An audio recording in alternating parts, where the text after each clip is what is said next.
धन्यवाद धन्यवाद नमस्कार झूले सलाम सारे कॉकरोचों को cockroach in chief all the cockroaches commanders और जो सब यहाँ पर जमा हैं आप सभी को मेरा फिर दोबारा लद्दाख के पहाड़ियों से अभिनंदन। दोस्तों मेरा दिल्ली से गुजरना हुआ एक विदेश यात्रा पर और संयोग से इसी दिन आप लोग फिर दोबारा मिल रहे हैं। मैं पिछली बार 6 जून को आया था और बहुत खुशी हुई आप सभी से मिलकर, जो कि और भी बड़े संख्या में आए हैं यहाँ पर। और सबसे बड़ी बात, बहुत ही सुव्यवस्थित ढंग से आए हैं, बहुत अच्छे सलीके से तरीके से। आज कुछ कहे तो सुन भी सकते हैं, ऐसा लग रहा है। सुन सकते हैं आप मेरी बात? बहुत बहुत बहुत खूब। तो मैं अपना परिचय दूं तो आप में से बहुत लोग मुझे जानते हैं। मैं सोनम वांगचुक हूं, लद्दाख से आता हूं। मगर उससे भी ज्यादा मैं कहना चाहूंगा मेरी जिंदगी क्या रही है। मैं अपनी जिंदगी को संक्षेप में अगर कहूं तो शिक्षा और पर्यावरण, शिक्षा और पर्यावरण हमेशा से मेरे मुद्दे रहे हैं, क्योंकि यही हमें अंधकार से उजाले की तरफ ले जा सकता है। तमसो मां ज्योतिर्गमया विद्योर्मा अमृतम गमया। तो शिक्षा मेरा हमेशा मुद्दा रहा है, क्योंकि हमारे लिए बिना ज्ञान के हम अंधकार में अंधों की तरह होंगे। और दूसरा पर्यावरण, हमारे पृथ्वी का पर्यावरण संतुलन, हमारे सांस लेने की हवा, पीने का पानी, ये स्वच्छ हो तभी हमारी शिक्षा भी काम आएगी। वो आने वाले पीढ़ियों के लिए कैसे सुनिश्चित करे, ये मेरा मुद्दा दूसरा रहा है। शिक्षा और पर्यावरण मेरा मुद्दा रहा है और सत्य और अहिंसा मेरा रास्ता रहा है, जिस पे आप सब भी चल रहे हैं। आप सभी को बधाई कि आज आप अहिंसा के रास्ते पे बहुत ही शांति से फूलों के साथ आगे बढ़ रहे हैं।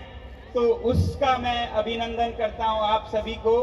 ये हमारा रास्ता हो, मेरा रहा है हमेशा से। सत्य पर चलें, सच पनपे और झूठ दबे, ना कि उसका उल्टा। उसी तरह हमेशा कहता आया हूं, इस रास्ते पर चलते हुए इंसाफ हमारी मंजिल है, इंसाफ हमारी मंजिल है। हर एक को इंसाफ मिले, शिक्षा के द्वारा न्याय मिले सभी को, ये हमारे मंजिल है। तो आज मुझे यहाँ आकर आप लोगों से फिर दोबारा मिलकर ये बताने में बहुत खुशी हो रही है। मैं ये आप सभी कॉकरोचों को बोल रहा हूँ, आप सबका अभिनंदन। और आपके जो कॉकरोचों के माता पिता, जो कि कॉकरोच ही हुए, कॉकरोचों के माता पिता हैं, तो सारे माता पिताओं को अभिनंदन करना चाहूँगा। और यहाँ पर जो पुलिसकर्मी हैं, हिफाजती दस्ते हैं, सिक्योरिटी पर्सनल्स हैं, अफसर हैं, उन सब को भी मैं अभिनंदन करना चाहूँगा, क्योंकि उनके भी बच्चे हैं आप ही की तरह विद्यालयों में, परीक्षाओं में चक्कर खा रहे हैं। तो उनकी भी हमदर्दी हमारे साथ है। तो मैं उन सभी को अभिनंदन करना चाहूँगा जो यहाँ पर हमारे सुरक्षा के लिए आए हैं। फिर दोबारा अभिनंदन सबका।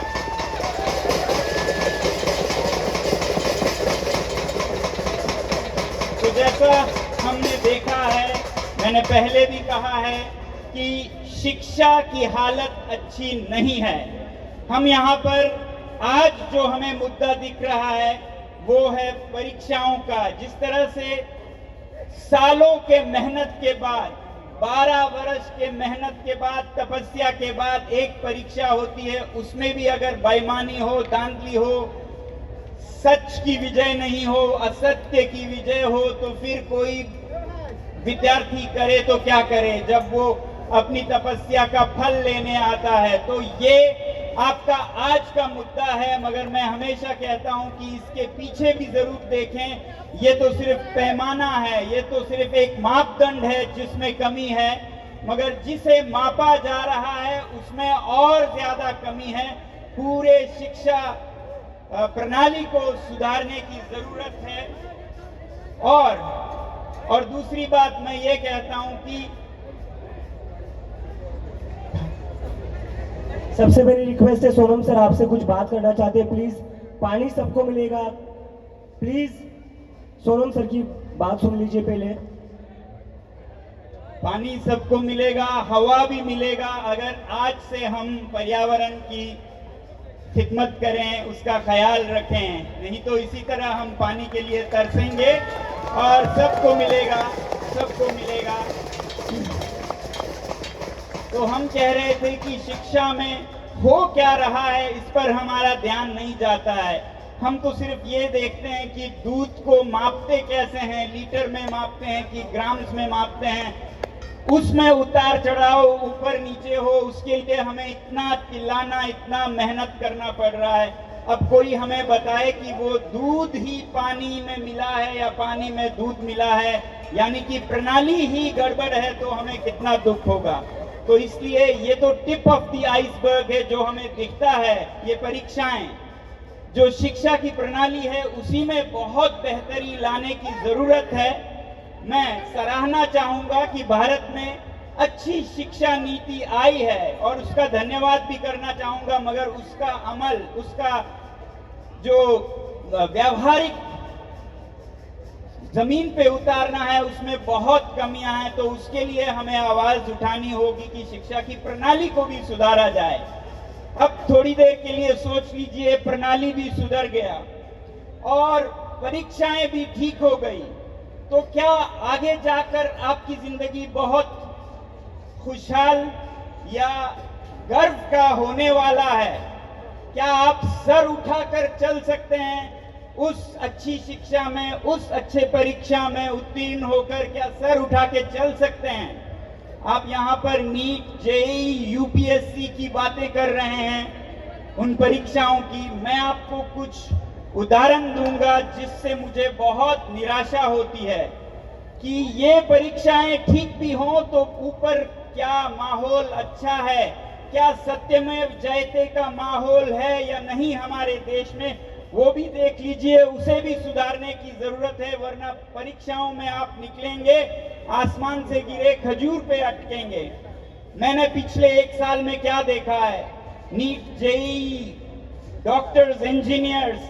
अब एक संक्षिप्त में बताऊं तो जो सिविल सर्विसेज है उसका अगर लें तो मैंने तो ये देखा है कि जो बच्चे, जो युवक युवतियां इतने अरमानों के साथ, इतने सपनों के साथ परीक्षाएं उत्तीर्ण होकर आगे जाते हैं, तो उनकी हालत क्या होती है, जो कि आपकी भी हालत होने वाली है अगर आप इस पर भी ध्यान नहीं देते हैं। तो इंजीनियर्स, डॉक्टर का आप देख लीजिएगा। मैं आपको सिविल सर्विसेज का बताता हूं।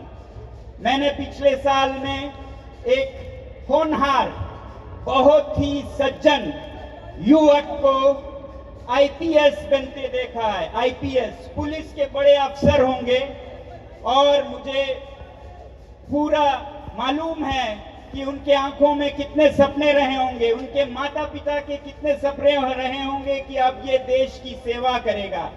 आपको पता है आज के इस हालात में उनसे क्या कराया जाता है? देश की सेवा नहीं, देश को ही बर्बाद करने के काम पे उन्हें लगाया जाता है। मैं आपको बताता हूं कैसे। जब 8 महीने पहले मुझे जेल भेजा गया ये कहकर कि मैं एंटी नेशनल हूं, तो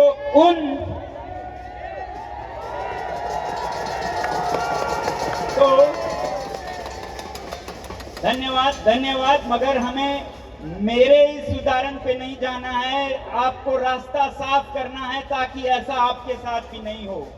तो मुझ पे जिसने हमेशा देश की सेवा की है, शिक्षा, पर्यावरण के जरिए, उस पर एंटी नेशनल होने के इल्जाम, एलिगेशन फेक लगाने के लिए उस आईपीएस ऑफिसर के